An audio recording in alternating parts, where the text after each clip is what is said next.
Bismillahirrahmanirrahim. Assalamualaikum warahmatullahi wabarakatuh. Alhamdulillahirabbil alamin. Wassalatu ala asyrafil anbiya'i wal mursalin wa ala alihi wa ashabihi ajmain. Baiklah, pertama-tama marilah kita panjatkan kehadirat Allah Subhanahu wa taala, puji serta syukur karena berkat rahmat dan karunia-Nya kita bisa berkumpul di perkuliahan ini. Salawat dan bertangkaikan salam semoga tetap tercurah limpahkan kepada junjungan kita, yakni Habibana wa Nabiyana wa Maulana Muhammad Sallallahu Alaihi Wasallam. Karena berkat beliau yang telah membawa kita dari zaman jahiliyah sampai zaman mahiriyah.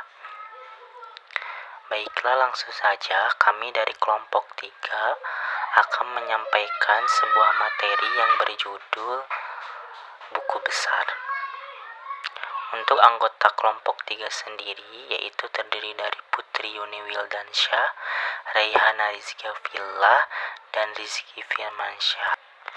Baiklah, untuk pembahasan mengenai buku besar yang akan kami sampaikan adalah ada definisi buku besar, bentuk-bentuk buku besar, nomor kode perkiraan, pengertian perkiraan, posting ke buku besar, dan posting ke buku besar pembantu. Baiklah, untuk selanjutnya adalah pengertian buku besar. Yang pertama, menurut Otoritas Jasa Keuangan, buku besar adalah kumpulan perkiraan yang digunakan oleh perusahaan atau bank untuk mencatat sebuah transaksi. Buku besar ini akan disesuaikan dengan banyaknya perkiraan yang muncul berdasarkan transaksi yang dilakukan sehingga berisi jumlah mutasi debit dan kredit. Yang kedua, menurut Kito Brahmana, pengertian buku besar menurut Kito Brahmana adalah tahap pencatatan akhir dalam akuntansi yang menampung ringkasan data yang telah dikelompokkan yang bersumber dari jurnal. Yang ketiga, menurut Ade Firmansyah, pengertian buku besar menurut Ade Firmansyah adalah kumpulan akun-akun yang digunakan untuk merangkum transaksi yang telah dicatat di dalam jurnal umum. Buku besar biasanya dimiliki oleh perusahaan. Jenis buku besar di setiap perusahaan berbeda-beda tergantung dari jumlah transaksi apa sajakah yang dijalankan oleh sebuah perusahaan. Jika dilihat dari jenis, volume, dan informasi yang diinginkan perusahaan. Istilah pencatatan dalam buku besar bisa kita sebut sebagai posting, ya, yang telah selesai melakukan pencatatan pada jurnal umum. Ada 2 golongan akun dalam buku besar, yaitu yang pertama ada akun real, yang akun-akun pencatatannya muncul pada pencatatan neraca, aktiva, utang, kewajiban, dan modal. Yang kedua ada akun nominal, yaitu akun-akun yang terdapat dalam laporan laba rugi dan meliputi akun pendapatan dan beban-beban. Yang selanjutnya ada fungsi buku besar. Yang pertama yaitu alat untuk meringkas data transaksi yang telah dicatat dalam buku jurnal umum. Yang kedua sebagai alat dalam menggolongkan data keuangan serta untuk mengetahui jumlah atau keadaan rekening atau akun yang sebenarnya, apakah ada perbedaan atau tidak. Yang ketiga sebagai dasar penggolongan transaksi yang ada pada jurnal sebelumnya atau jurnal umum. Yang keempat sebagai bahan kelengkapan dalam penyusunan laporan keuangan. Yang selanjutnya ada manfaat buku besar. Yang pertama yaitu untuk menyeimbangkan berbagai laporan keuangan. Kedua, memiliki rekam jejak utama laporan keuangan. Ketiga, bisa memberikan petunjuk terhadap aktivitas transaksi yang ganjil atau tidak biasa. Keempat, bisa membantu menunjukkan adanya manipulasi data atau tindak kecurangan dalam pencatatan. Yang kelima, bisa untuk mengetahui kondisi kesehatan finansial perusahaan atau bisnis. Yang selanjutnya ada macam-macam buku besar. Ada buku besar umum dan buku besar pembantu. Buku besar umum berisi catatan transaksi keuangan berupa perkiraan pada suatu periode tertentu seperti kas, piutang usaha, persediaan usaha, dan modal. Perkiraan-perkiraan ini dibuat untuk mengikhtisarkan pengaruh transaksi terhadap perubahan aktiva, kewajiban, dan modal perusahaan. Pencatatan ke buku besar umum dilakukan secara berkala. Biasanya pada setiap akhir bulan berdasarkan jurnal khusus atau hasil rekapitulasi jurnal. Terus ada buku besar pembantu, yang dimana buku besar pembantu yaitu sekelompok rekening yang khusus mencatat rincian piutang dan utang usaha yang memberi informasi secara mendetail. Yang selanjutnya ada bentuk-bentuk buku besar. Yang pertama ada bentuk T, yang dimana bentuk T ini adalah bentuk yang paling sederhana dan bentuknya seperti huruf T besar. Sebelah kiri menampilkan debit dan sebelah kanan menampilkan kredit. Nama akun ini diletakkan di kiri atas dan kode akun diletakkan di kanan atas. Yang kedua ada bentuk sekontro. Buku besar akuntansi bentuk sekontro adalah buku besar yang biasa disebut bentuk dua kolom. Sekontro berarti menyebelah atau terbagi dua, yakni debit dan kredit. Ketiga ada buku besar bentuk 4 kolom. Buku besar 4 kolom yang disebut juga buku besar bersaldo yang memiliki 4 kolom yang terdiri dari kolom tanggal, kolom debit, kolom kredit, dan kolom saldo. Keempat, ada buku besar 6 kolom. Buku besar 6 kolom pada dasarnya sama saja seperti buku besar 4 kolom, hanya saja perbedaan di antara keduanya adalah pada kolom saldo, dipisahkan antara debit dan kredit. Baik, di sini saya akan menjelaskan tentang nomor kode perkiraan. Yang pertama itu 1, ada sistem desimal. Kode perkiraan pada sistem desimal pada dasarnya diberi nomor 1 sampai 9 untuk setiap kelompok perkiraan. Contohnya, 1 aktiva, 2 kewajiban, 3 ekuitas, 4 pendapatan, 5 harga pokok penjualan, 6 beban penjualan, 7 beban administrasi dan umum, 8 pendapatan lain-lain, 9 beban lain-lain. Pengkodean seperti di atas bisa saja hanya dari angka 1 sampai 7. Jadi, tidak mutlak menyesuaikan kebutuhan atau keinginan dari seorang akuntan sendiri. Yang terpenting adalah setiap satu angka depan menunjukkan suatu kelompok. Cara ini akan dapat memudahkan mengetahui suatu perkiraan termasuk kelompok yang mana. Misalnya, nomor 1001, artinya bisa dipastikan nomor tersebut termasuk kelompok aktiva karena angka depan adalah 1.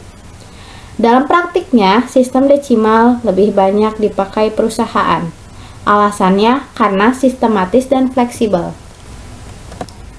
Lalu yang kedua ada sistem mnemonik. Sistem mnemonik sendiri berasal dari bahasa Inggris yang artinya membantu ingatan. Kode akun dengan sistem mnemonik adalah membuat kode yang mudah diingat. Biasanya akan menggunakan singkatan atau kode huruf. Contohnya, AL untuk aktiva lancar, AT untuk aktiva tetap. Yang ketiga ada sistem kombinasi. Sistem kombinasi adalah sistem dengan cara menghubungkan kedua sistem sebelumnya yaitu huruf dan angka untuk membuat kode perkiraan. Huruf biasanya diambil dari sistem mnemonik. Berikut contoh kode akun sistem kombinasi. AL.01 kas, AL.02 piutang dagang, AT.01 tanah, AT.02 bangunan, AT.03 akumulasi penyusutan bangunan, KL.01 hutan dagang, M.01 modal saham. Pengertian perkiraan. Perkiraan atau akun adalah catatan untuk menumpang transaksi yang dicatat lewat jurnal. Akun perkiraan memudahkan pencatatan keperkiraan atau buku besar melalui pengkodean dan penamaan dari pos-pos pencatatan transaksi akuntansi. Lalu di sini ada cara membuat buku besar.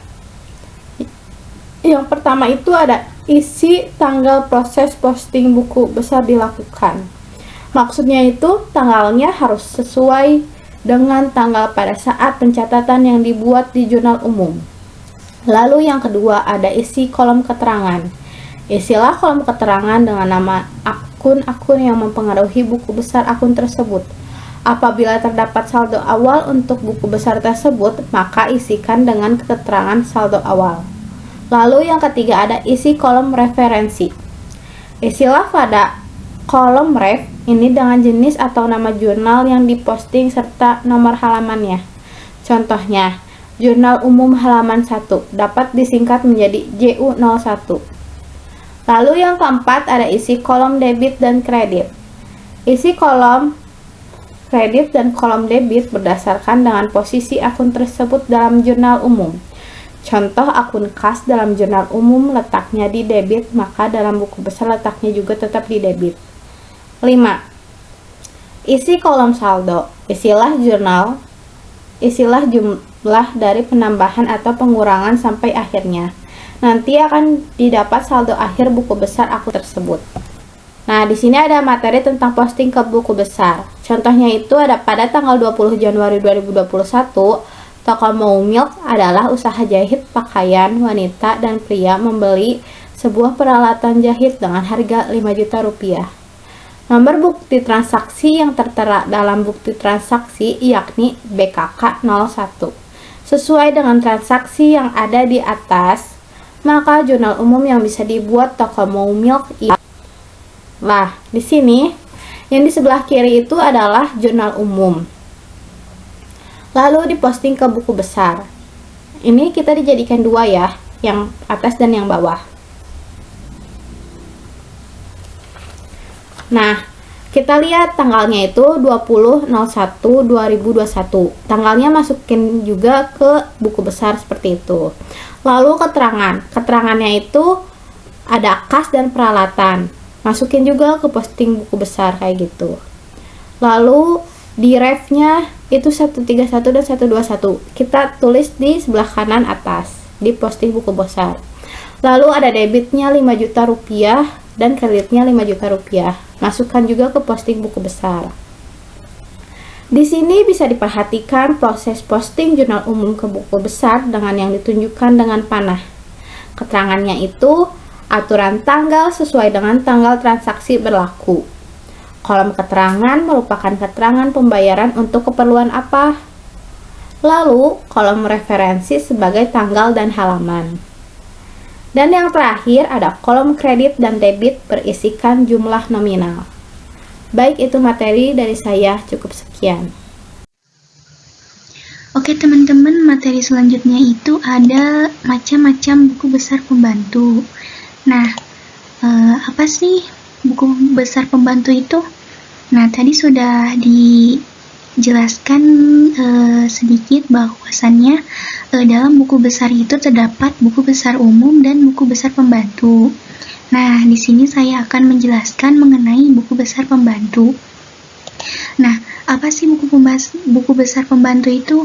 Buku besar pembantu itu bisa dibilang subsidiary ledgers. Nah, merupakan suatu cabang dari buku besar yang berisi catatan akun tertentu sesuai nama pemasok dan perubahan-perubahannya itu secara lebih rinci yang tertera dalam buku besar.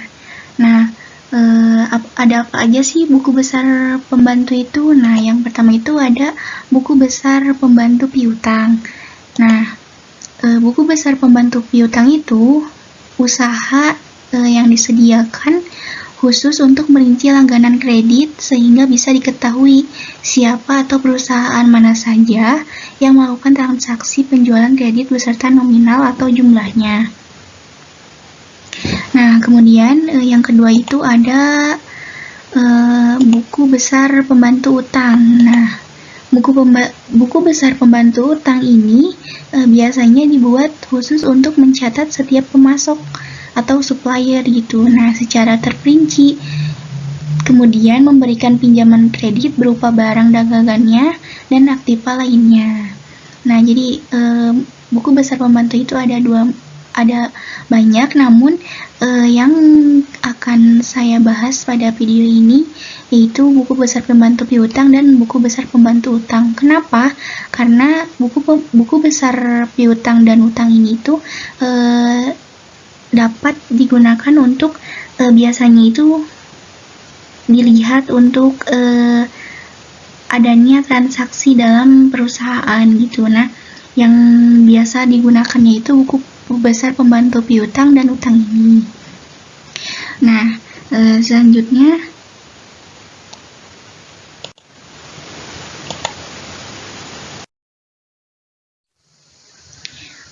selanjutnya di sini saya akan menjelaskan bagaimana sih langkah posting jurnal khusus ke buku besar pembantu gitu secara bersamaan. Nah, pada dasarnya itu pencatatannya itu seharusnya secara kronologis.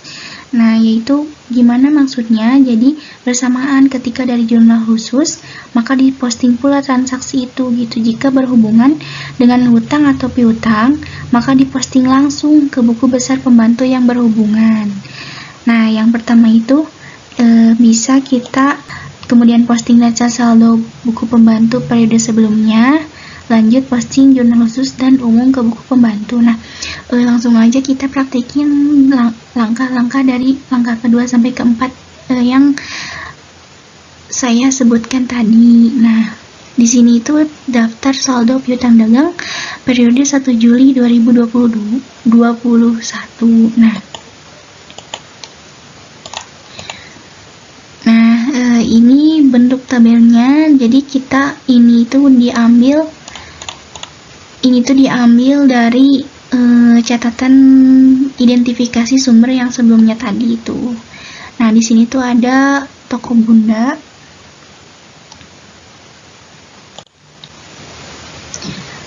Nah, teman-teman bisa lihat itu ada daftar saldo piutang kepada toko Bunda sebesar 500.000. Nah, data ini tuh didapat dari akun dalam neraca saldo sebelumnya.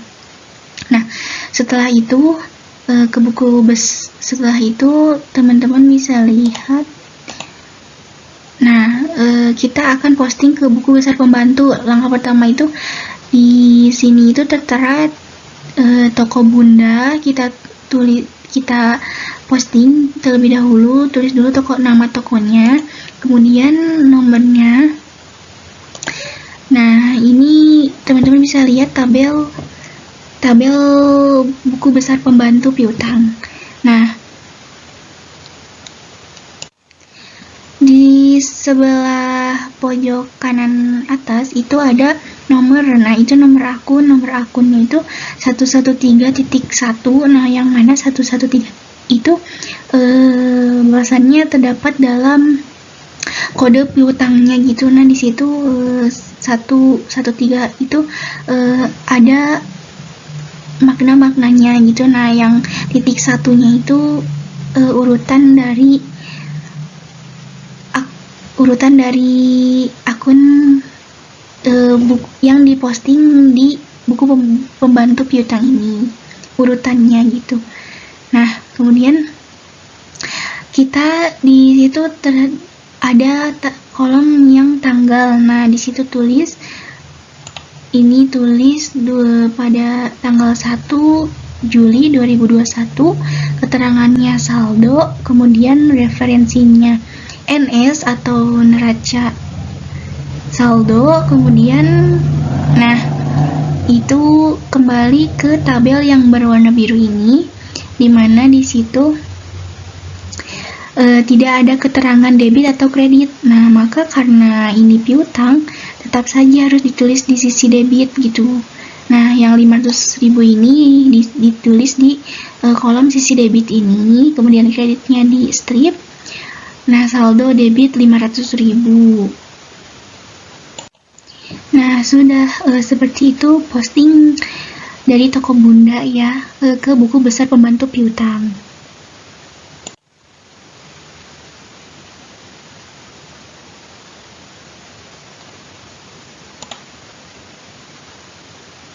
Kemudian nah selanjutnya itu muncul, nah ini terjadi transaksi yang lainnya. Ini tuh didapat dari identifikasi sumber tadi. Nah, pada tanggal 4 itu terjadi posting dari jurnal umum.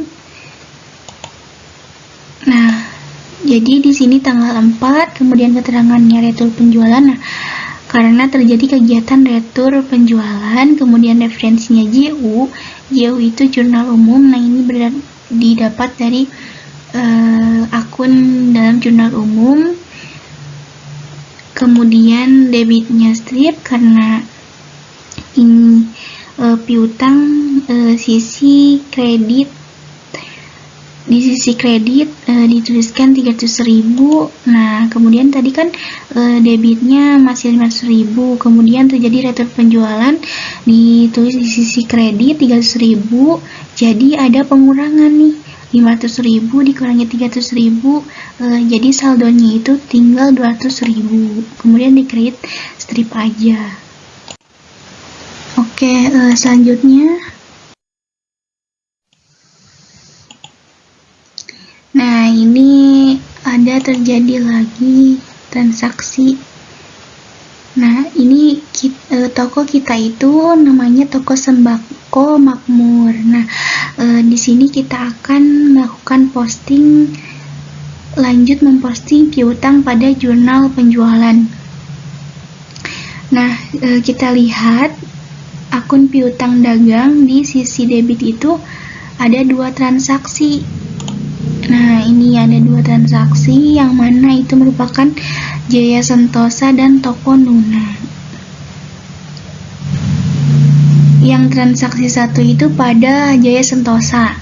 Nah, ini terjadi tanggal 5, kemudian no fakturnya 251, keterangan Jaya Sentosa, referensinya 113.2, syarat penjualan, kemudian piutang dagang ini 2 juta. Oke, langsung aja kita posting ke buku besar pembantu. Nah, seperti biasa,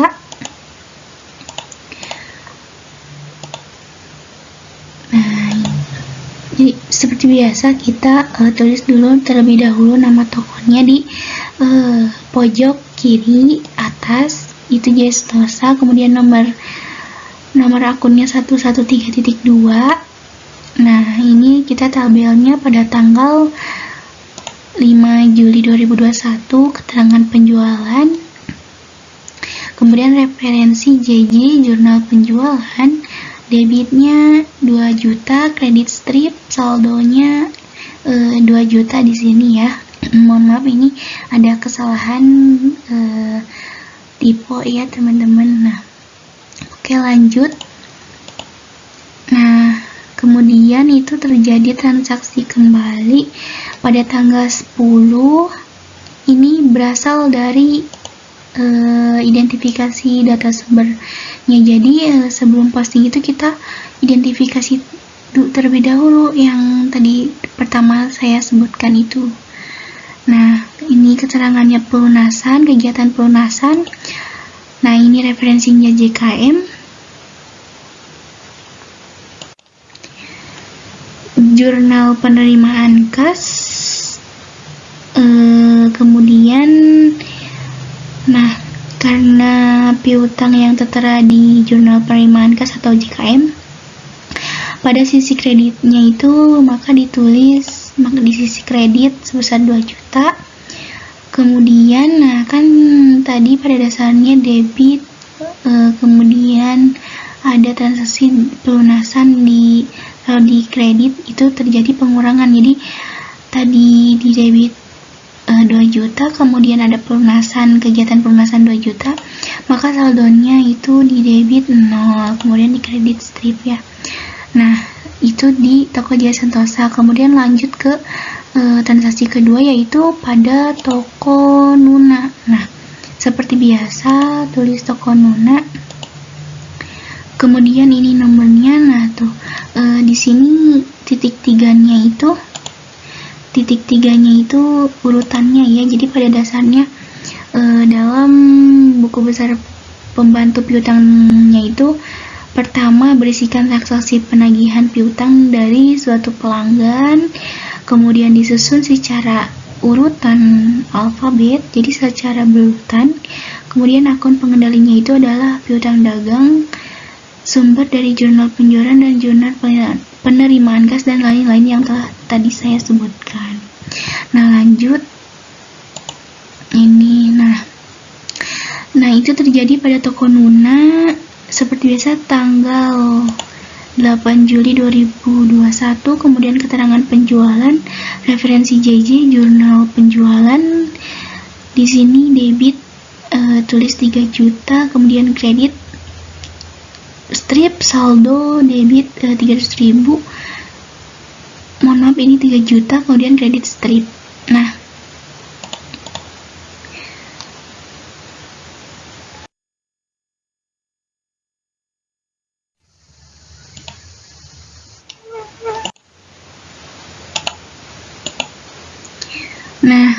kemudian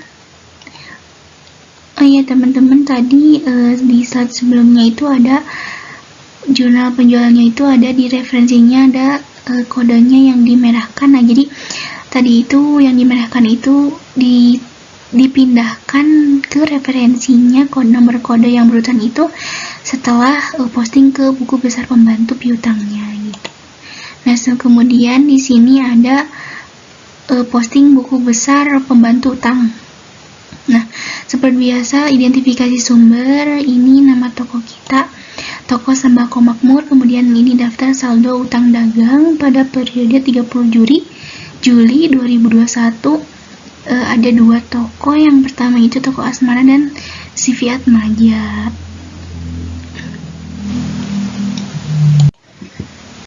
Buku besar pembantu utang. Kemudian seperti biasa kita akan posting ke buku besar pembantu utang toko Asmara, kemudian nomor kodenya 211.1.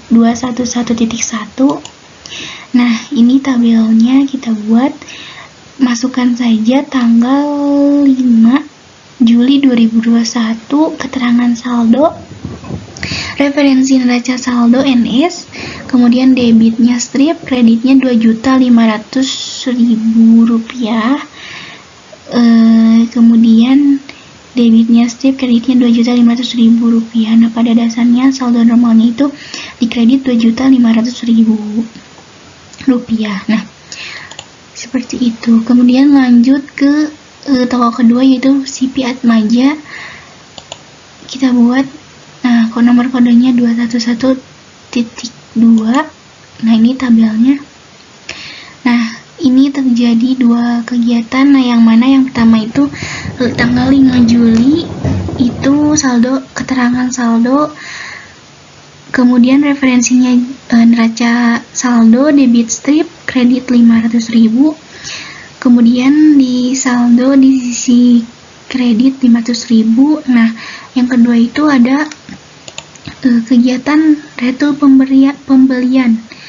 Nah ini tanggal 5 kegiatan retur pembelian, kemudian referensinya JU atau jurnal umum, debit di sini tertera 200.000, kemudian kreditnya strip, ini saldo strip, kemudian di kredit. Nah tadi kredit dan debit itu, atau debit dan kredit itu terjadi pengurangan 500.000 dikurangi 200.000, jadi saldonya sekarang 300.000. Nah seperti itu posting ke buku besar pembantu utang dan piutang. Nah gimana, jadi ini saldo-saldo yang tertera ini. Nah kemudian gimana sih cara menentukannya? Nah cara menentukannya itu bisa diidentifikasi kembali di tabel buku sumber yang sebelumnya itu, yang terdapat akun-akunnya itu. dijumlahkan saja gitu. Nah, ini saldo-saldo yang ini dijumlahkan saja. Nah, nanti dilihat apa benar gitu, sama atau tidaknya gitu teman-teman.